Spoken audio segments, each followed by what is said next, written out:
m'appelle Paul Colline, je suis belge et je suis consultant le jour et je suis auteur de polar la nuit. Alors je suis à l'écriture il y a une dizaine d'années, donc c'est quand même assez récent et c'était tout à fait par hasard puisque j'ai quitté l'entreprise dans laquelle j'étais avec quelques collègues pour former une entreprise. Lors de cette démission collective, il s'est passé un certain nombre d'événements assez cocasses, assez amusants. Et un été, j'ai dit moi je vais écrire cette histoire et je me suis vraiment bien amusé.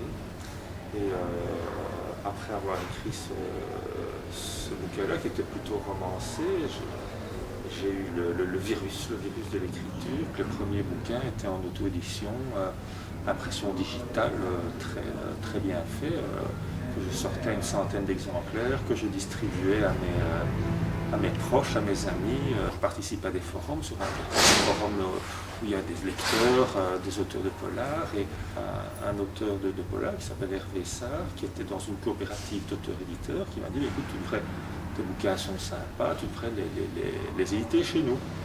Et donc là, je suis passé de l'auto-édition à une coopérative d'auteurs-éditeurs, ce qui m'a permis d'avoir un peu plus de diffusion, d'avoir quelques lecteurs supplémentaires. Je suis arrivé à Backup, qui était à ce moment-là mon 8e roman. C'était un bouquin un peu plus ambitieux, selon moi. C'était 500 pages, il y avait 1 an et demi de travail, beaucoup de documentation, beaucoup de recherche, beaucoup de voyages pour ça. Et je me suis dit, je vais tenter le coup, je vais l'envoyer à quelques plus grands éditeurs. À mon immense surprise, il y en a 3 qui étaient preneurs. Et dans les 3, le plus enthousiaste, c'était la Manufacture de Livres. Ça fait un boulot remarquable pour que Backup se fasse connaître. Et j'ai continué avec lui, avec mon dernier roman sorti, qui est Un long moment de silence. La belle histoire continue.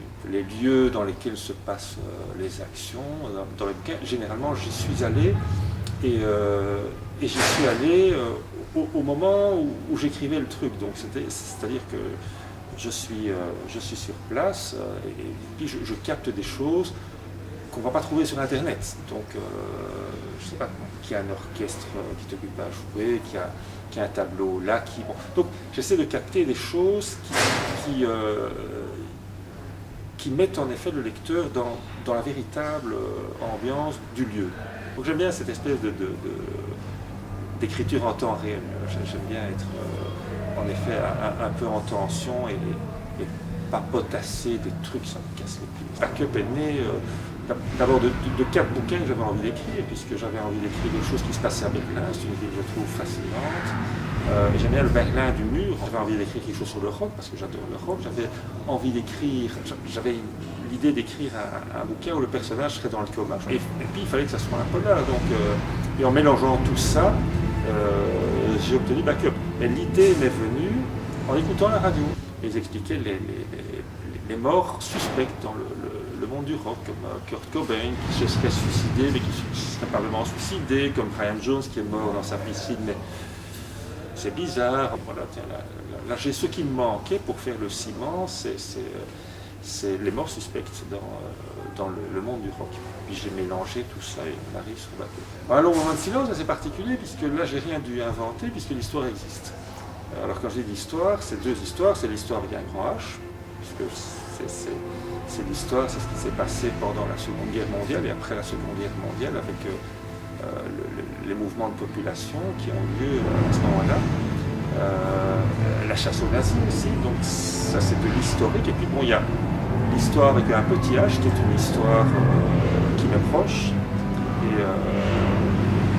Et donc j'ai mélangé les 2 histoires, le grand H, le petit H, pour faire... mais là, j'ai quasiment rien dû inventer, puisque tout existait déjà.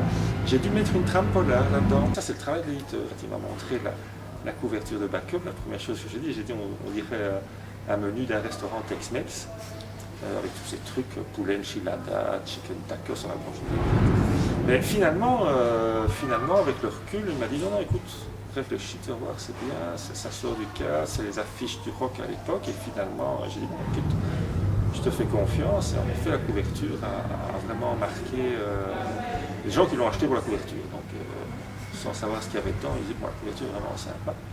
À long moment de silence, c'est la même chose, donc je lui ai donné un peu de documentation, et elle ne passe pas inaperçue, cette couverture-là. La Ligue de l'Imaginaire, qui est une association de 10 auteurs très connu, on va distribuer ce premier prix du boulevard de l'imaginaire. Et mon petit doigt me dit que ça pourrait bien être moi le lauréat. Alors, le premier prix du boulevard de l'imaginaire a été remis à Un long moment de silence de Paul Collise.